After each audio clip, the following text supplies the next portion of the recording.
Assalamualaikum students. Today we will discuss about trend of ionization energy. तो आज हम लोग डिस्कस करेंगे trend of ionisation energy. Like ionisation energy का trend क्या है in groups and in periods. In last lecture we have discussed about what is ionization energy. Ionization energy को हम लोगों ने डिस्कस किया था. आयनाइजेशन एनर्जी क्या है, और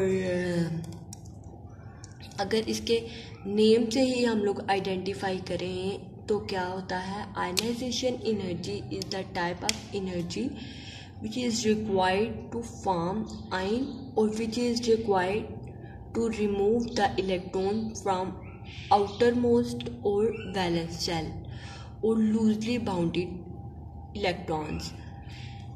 जो outermost shell में इलेक्ट्रॉन्स होते हैं उनको नाम दिया जाता है लूजली बाउंड इलेक्ट्रॉन्स का भी. लूजली बाउंड इलेक्ट्रॉन्स का भी नाम दिया जाता है, उनको नाम दिया जाता है वैलेंस शेल्स का भी नाम दिया जाता है. We can say that outermost shell. ठीक, अब इसकी एक एग्जाम्पल देखें.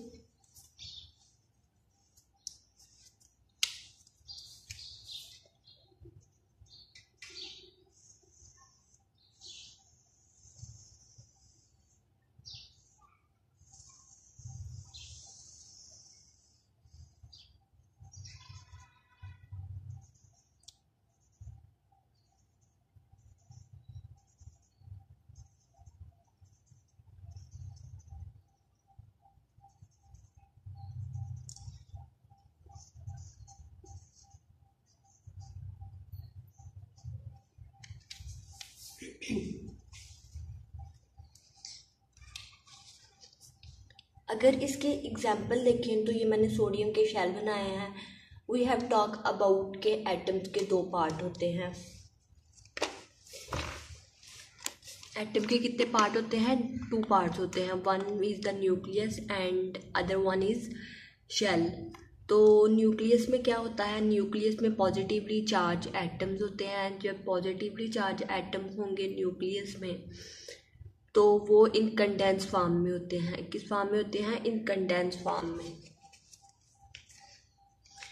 वो किस फॉर्म में तो होते हैं? इन कंडेंस फॉर्म में न्यूक्लियस में. Then on the other hand if we will look about the shells, तो शेल्स में क्या होते हैं? इलेक्ट्रॉन जो होते हैं वो रिवॉल्व कर रहे होते हैं. न्यूक्लियस में जो प्रोटॉन्स होते हैं वो तो एक ही जगह पे होते हैं. In atom the number of proton is always equal to number of electrons. Number of protons जो होंगे वो इक्वल होंगे नंबर ऑफ इलेक्ट्रॉन्स के. तो इट्स मीन टू से कि एक एटम में नंबर ऑफ प्रोटॉन और नंबर ऑफ न्यूट्रॉन्स क्या होंगे? नंबर ऑफ प्रोटॉन्स और नंबर ऑफ न्यूट्रॉन्स डिफरेंट होंगे और नंबर ऑफ प्रोटॉन्स और नंबर ऑफ इलेक्ट्रॉन्स सेम होंगे. ठीक हो गया. तो मेन डिफरेंस इज डैट कि एटम में जो प्रोटॉन्स होते हैं इन कंडेंस फॉर्म में होते हैं और जो इलेक्ट्रॉन्स होते हैं वो रिवॉल्व कर रहे होते हैं डिफरेंट शेल्स. लाइक शेल्स में मैक्सिमम एस सब शेल में मैक्सिमम 2 इलेक्ट्रॉन्स होते हैं. पी सब शेल में मैक्सिमम 6 इलेक्ट्रॉन्स होते हैं. सेकंड शेल में जो होते हैं वो मैक्सिमम 8 इलेक्ट्रॉन होते हैं. तो according to this division we will divide electrons in shells and फिर इसी तरह ही जो इलेक्ट्रॉन्स होंगे वो शेल्स में रिवॉल्व करेंगे, रेवोल्यूशन करेंगे अराउंड द न्यूक्लियस. एटम की समझ आ गई. एटम का स्ट्रक्चर कैसा होता है. अब हम लोग आयनाइजेशन एनर्जी को समझ लेते हैं. आयनाइजेशन एनर्जी क्या होती है? Such energy which is the use to formation of ion and the minimum amount of the energy is required to remove the electron from isolated gases atom. And another definition is that the minimum amount of energy is required to remove the electron from valence shell. And other one definition is that the minimum amount of energy is required to remove the electron from outermost shell. ठीक है, outer most shell में जितने भी electrons होंगे उनको remove करने के लिए क्या करेंगे, उनको रिमूव करने के लिए जो एनर्जी रिक्वायर्ड होगी उस एनर्जी को बोला जाएगा आयनाइजेशन एनर्जी। लाइक मैंने सोडियम की यहाँ पे डायग्राम ड्रा किया है, एटॉमिक स्ट्रक्चर डायग्राम ड्रा किया है। तो सोडियम के आउटर मोस्ट शेल में एक इलेक्ट्रॉन है, जब ये रिमूव हो जाएगा एक इलेक्ट्रॉन तो this will form Na positive. ये क्या बना देंगे, Na पॉजिटिव बना देंगे। तो क्या कर दिया, जब आयनाइजेशन एनर्जी आई उसने इलेक्ट्रॉन को रिमूव किया तो क्या हुआ, उसने एक आयन भी बना दिया। जब सोडियम से एक इलेक्ट्रॉन लूज हुआ तो इसने क्या बना दिया, एक आयन बना दिया।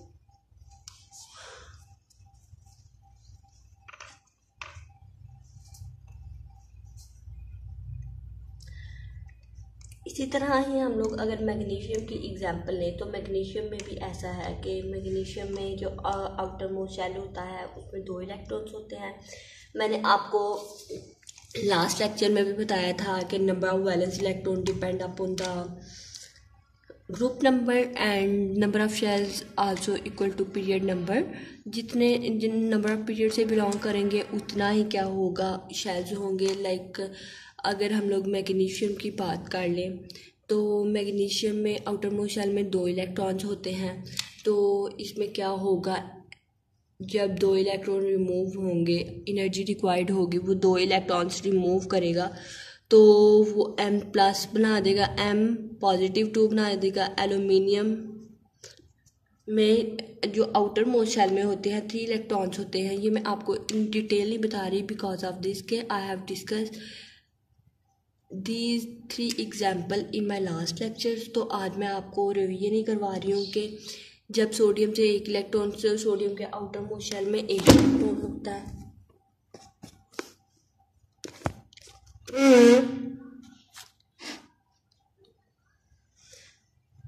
सोडियम के आउटर मोस्ट शेल में एक इलेक्ट्रॉन होता है और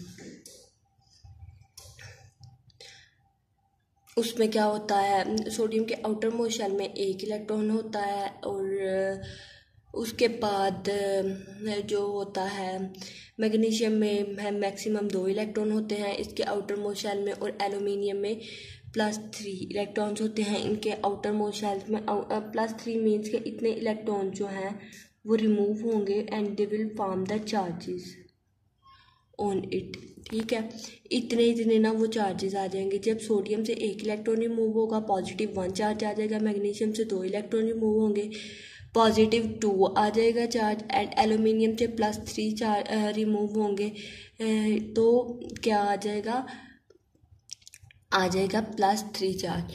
तो इसी तरह ही जो आयनाइजेशन एनर्जी होती है, आयनाइजेशन एनर्जी एक इलेक्ट्रॉन को निकालने के लिए पहले रिक्वायर्ड होती है, फिर दूसरे को, तीसरे को, चौथे को। जब एक इलेक्ट्रॉन को रिमूव करने के लिए जो आयनाइजेशन एनर्जी रिक्वायर्ड होती है उसको बोला जाता है फर्स्ट आयनाइजेशन एनर्जी। जो 2 इलेक्ट्रॉन्स को रिमूव करने के लिए यूज़ होती है उसको बोला जाता है सेकंड आयनाइजेशन एनर्जी। तो 3 इलेक्ट्रॉन को रिमूव करने के लिए होती है उसको बोला जाता है थर्ड आयनाइजेशन एनर्जी। ठीक हो गया। तो अब हम लोगों ने ये देखना है कि सबसे ज़्यादा आयनाइजेशन एनर्जी कौन सी रिक्वायर्ड होगी कौन से इलेक्ट्रॉन्स को रिमूव करने के लिए। तो कौन से, सीधी सी बात है, जब 3 इलेक्ट्रॉन्स रिमूव करेंगे तो ज़्यादा आयनाइजेशन एनर्जी रिक्वायर्ड होगी। मीन्स के इसका ट्रेंड ऐसे बनेगा 3 third ionization energy, second ionization energy and first ionization energy. ठीक हो गया, इनका ट्रेंड ऐसे बनेगा। आयनाइजेशन एनर्जी क्या होती है, वैलेंस इलेक्ट्रॉन को लूज़ करने के लिए जो एनर्जी रिक्वायर्ड होती है, जो एनर्जी देनी पड़ती है उनको आयनाइजेशन एनर्जी कहते हैं। जो न्यूक्लियस का होता है फोर्स ऑफ अट्रैक्शन वो वैलेंस शेल से होता है लेकिन कम होता है as compare to nearer shell. जितना शेल जो होगा न्यूक्लियस के ज़्यादा करीब होगा उसमें उसकी जो फोर्स ऑफ अट्रैक्शन होगी उतनी ही ज़्यादा होगी और एनर्जी भी उतनी ही ज़्यादा होगी। जितना as far as shell nucleus से दूर होगा लाइक न्यूक्लियस से दूर होगा, the shell is as far as nucleus, there will be the less amount of the force of attraction. तो फोर्स ऑफ अट्रैक्शन कम होगी तो एनर्जी रिक्वायर्ड होगी, तो इलेक्ट्रॉन को रिमूव करना इजी हो जाएगा। ठीक है, अब हम लोग ये देख लेते हैं कि ग्रुप्स और पीरियड में आयनाइजेशन एनर्जी का ट्रेंड क्या होता है।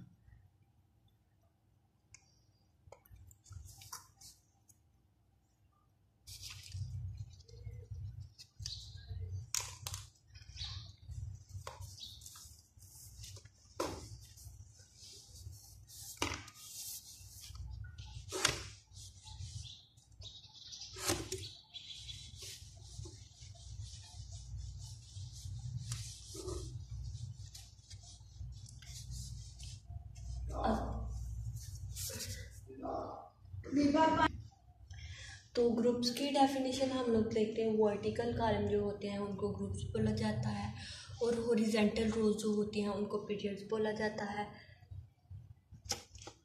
तो अब हम लोग ने देखा कि जितने नंबर ऑफ इलेक्ट्रॉन्स जो हैं वो रिमूव करने होंगे, जितने नंबर ऑफ इलेक्ट्रॉन्स रिमूव करने होंगे इतनी ही आयनाइजेशन एनर्जी ज़्यादा रिक्वायर्ड होगी। ठीक है, उतनी ही आयनाइजेशन एनर्जी की अमाउंट ज़्यादा होगी। फर्स्ट और पीरियड्स में क्या बताया था, पीरियड में आयनाइजेशन एनर्जी जो होती है, नंबर ऑफ शेल्स जो होते हैं वो डिपेंड करते हैं पीरियड्स पे। तो आयनाइजेशन एनर्जी का जितने मर्जी शेल हो, ज़्यादा शेल हो, उस पर कोई इफेक्ट नहीं होता। उस आयनाइजेशन एनर्जी में बात ही हम लोग वैलेंस शेल की करते हैं। ठीक है, आयनाइजेशन एनर्जी में बात ही हम लोग वैलेंस शेल की करते हैं। लाइक अगर हम लोग एग्जांपल देख लें सेकंड पीरियड की, तो इसमें है लिथियम है,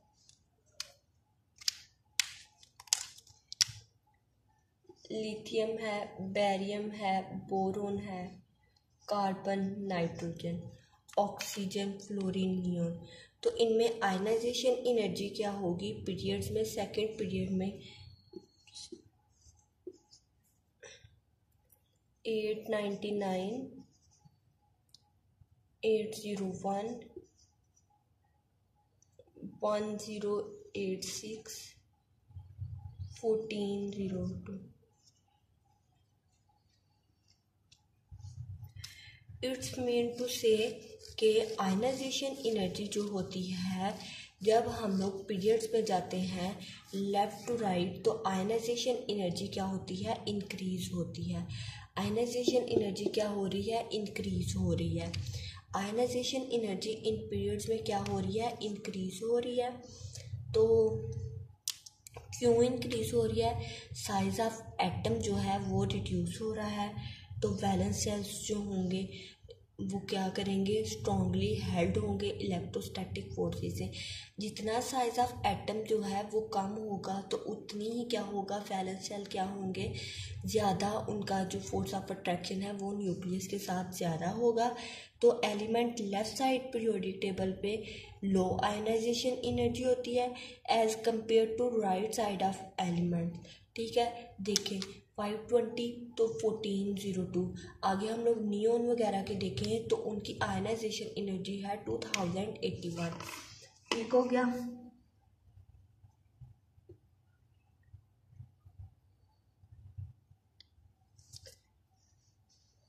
अगर हम लोग पीरियड्स में देखें तो पीरियड्स में क्या होता है, आयोनाइजेशन एनर्जी क्या होती है, आयनाइजेशन एनर्जी ज़्यादा होती है। पीरियड्स में आयनाइजेशन एनर्जी क्यों ज़्यादा होती है, बिकॉज ऑफ दिस के एटम का साइज जो होता है वो रिड्यूस हो जाता है। एटम का साइज रिड्यूस होगा तो फोर्स ऑफ अट्रैक्शन क्या होगी, फोर्स ऑफ अट्रैक्शन जो होगी, इलेक्ट्रोस्टैटिक फोर्सेस जो होती हैं, लाइक फोर्स ऑफ अट्रैक्शन जो होगी वो स्ट्रॉन्गली हेल्ड कर लेगी इलेक्ट्रॉन को। ठीक है, वो न्यूक्लियस और वैलेंस शेल के दरमियान फोर्स ऑफ अट्रैक्शन स्ट्रॉन्ग होगी। तो जितना साइज छोटा होगा उतनी ही आयनाइजेशन एनर्जी जो होगी, वो फोर्स ऑफ अट्रैक्शन जो होगा वो न्यूक्लियस के साथ स्ट्रॉन्ग होगा। तो कह सकते हैं हम लोग के आयनाइजेशन एनर्जी जो है लेफ्ट साइड एलिमेंट की कम होती है as compare to right side of elements. ठीक हो गया।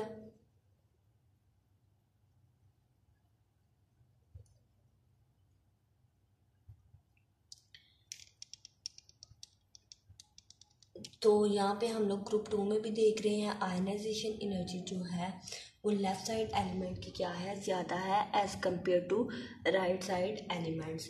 लेफ्ट साइड एलिमेंट की आयनाइजेशन एनर्जी जो है वो कम है as compare to right side. जब जब हम लोग राइट साइड पे जाते जाएंगे आयनाइजेशन एनर्जी का ट्रेंड क्या होता जाएगा, इंक्रीज होता जाएगा।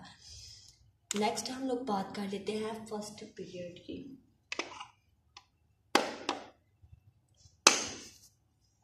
फर्स्ट पीरियड में कौन कौन से एलिमेंट्स आ रहे हैं हमारे पास, lithium, sodium, potassium, rubidium and caesium.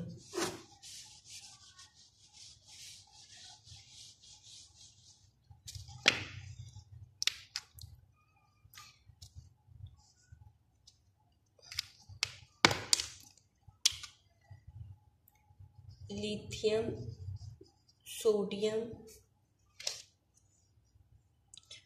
Potassium, rubidium and caesium. इनमें क्या होगा, इनमें आयनाइजेशन एनर्जी अपन देखें 520, 496,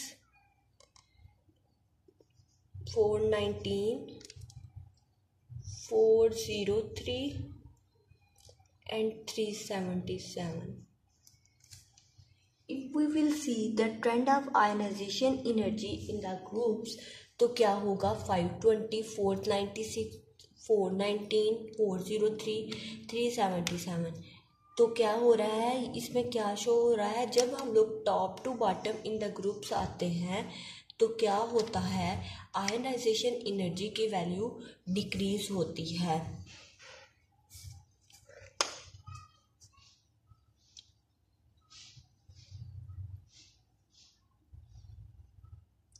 If we will talk about the periods, ionisation energy की वैल्यू क्या हो रही थी, इंक्रीज हो रही थी।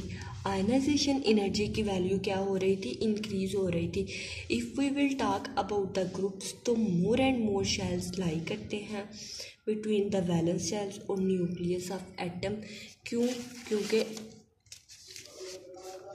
जो ग्रुप नंबर है वो डिपेंड करता है वैलेंस शेल ऑफ इलेक्ट्रॉन्स के। तो ग्रुप में क्या होगा, ज़्यादा से ज़्यादा जो शेल होंगे वो न्यूक्लियस के दरमियान और किसके दरमियान लाई करेंगे, वैलेंस शेल के दरमियान। तो फोर्स ऑफ अट्रैक्शन क्या होगी, कम हो जाएगी। ठीक है, आउटर मोस्ट शेल के और न्यूक्लियस के दरमियान इलेक्ट्रोस्टैटिक फोर्स क्या हो जाएगी, ऑफ इलेक्ट्रॉन्स की कम हो जाएगी। तो वैलेंस इलेक्ट्रॉन जो होंगे वो उनको जब एनर्जी दी जाएगी तो वो क्या करेंगे, इजीली रिमूव हो जाएंगे। आयनाइजेशन एनर्जी डिक्रीज होती है from top to bottom in the group. जब जब जो है शेल का नंबर इंक्रीज होता जाएगा उनकी फोर्स ऑफ अट्रैक्शन कम होती जाएगी, तो आयनाइजेशन एनर्जी की वैल्यू क्या होती जाएगी, डिक्रीज होती जाएगी।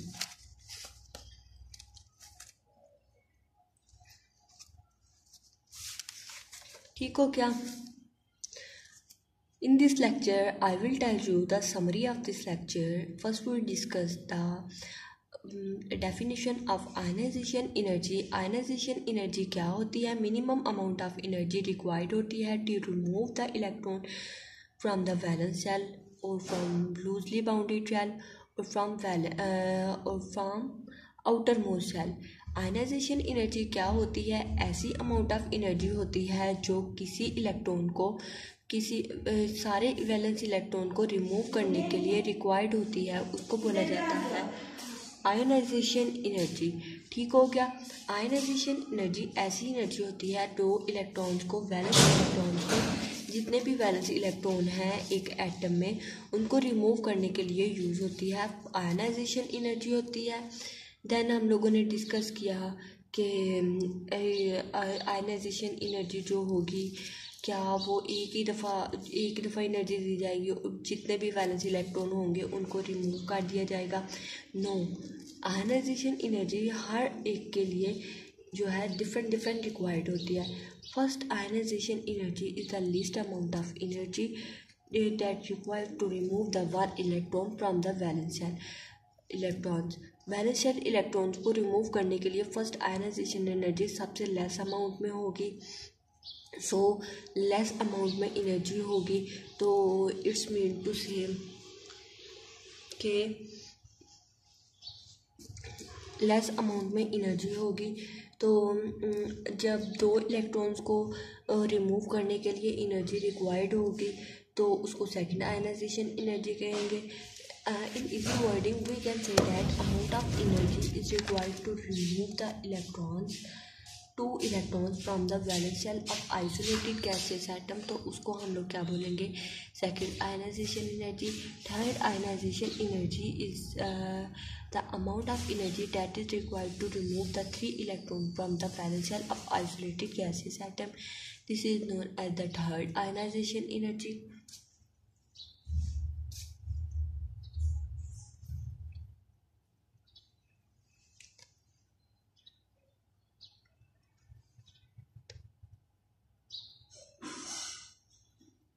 तो इसी तरह हम लोगों ने कंपेयर किया फर्स्ट आयनाइजेशन एनर्जी को, सेकंड आयनाइजेशन एनर्जी को, थर्ड आयनाइजेशन एनर्जी को।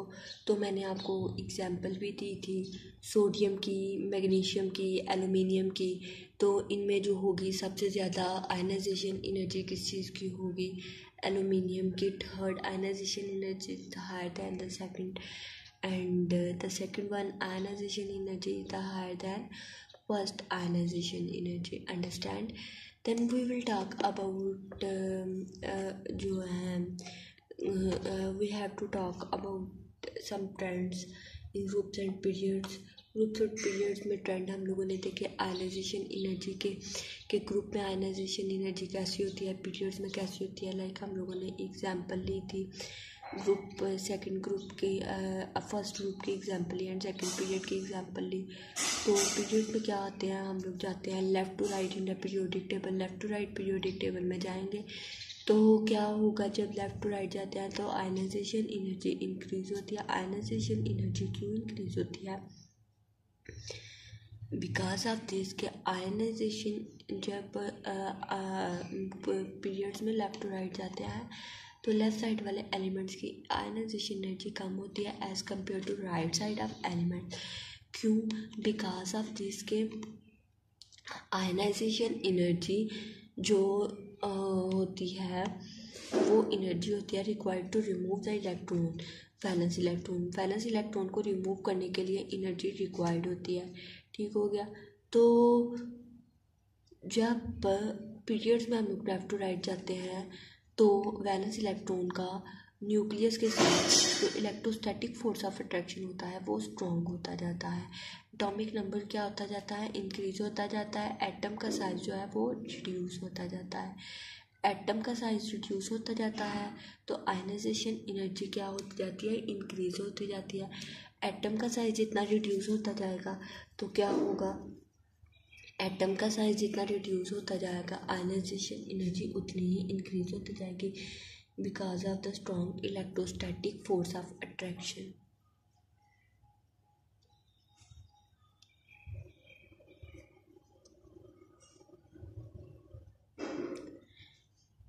देन अगर हम नेक्स्ट बात करें ग्रुप्स में आयनाइजेशन एनर्जी का क्या ट्रेंड है?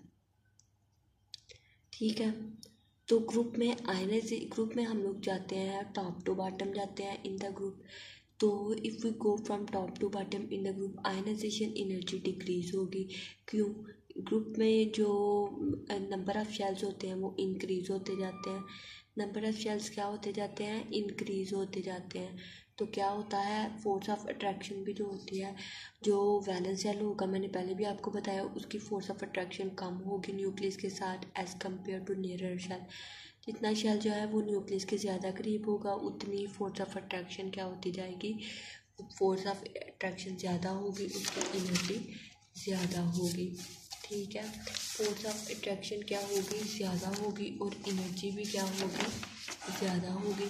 तो इट्स मीन टू से कि अट्रैक्टिव फोर्सेस कम होंगी, अट्रैक्टिव फोर्सेस कम होंगी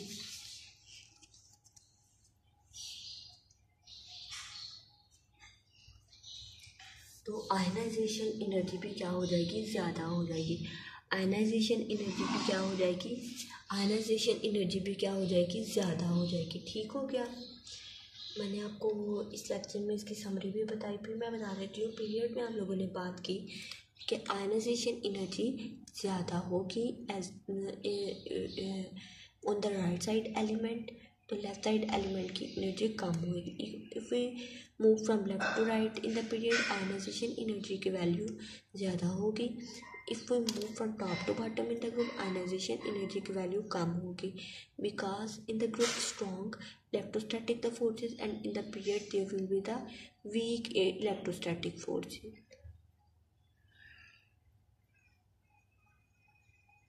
जितना वैलेंस शेल न्यूक्लियस से दूर होगा उतनी आयनाइजेशन एनर्जी जो है वो कम होगी।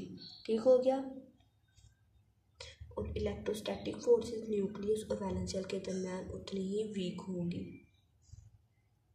और जितना नज़दीक होगा shell electrostatic forces, force of attraction nucleus की और वो वाली शेल की ज़्यादा होंगी।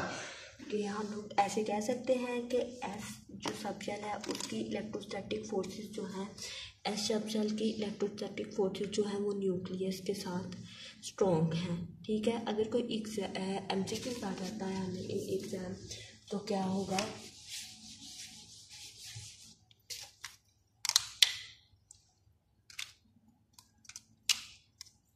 इलेक्ट्रोस्टैटिक फोर्सेस का ये ट्रेंड बनेगा, एस में स्ट्रॉन्ग होंगी then P, D and F. ठीक है। इलेक्ट्रोस्टैटिक फोर्सेस जो होंगी वो ज़्यादा होंगी, इलेक्ट्रोस्टैटिक फोर्सेस क्या होंगी, ज़्यादा होंगी इन एस सब शेल में, देन पी में, डी में एंड एफ में। ठीक हो गया। जितना जो होगा वो नियरर होगा शेल, उतना ही क्या होगा, इलेक्ट्रोस्टैटिक फोर्सेस ज़्यादा होंगी। लाइक हम लोग अगर के एल एम की एग्जांपल ले लें तो के में ज़्यादा होंगी, देन एल में होंगी, देन एल में होंगी, एन में होंगी। ठीक हो गया।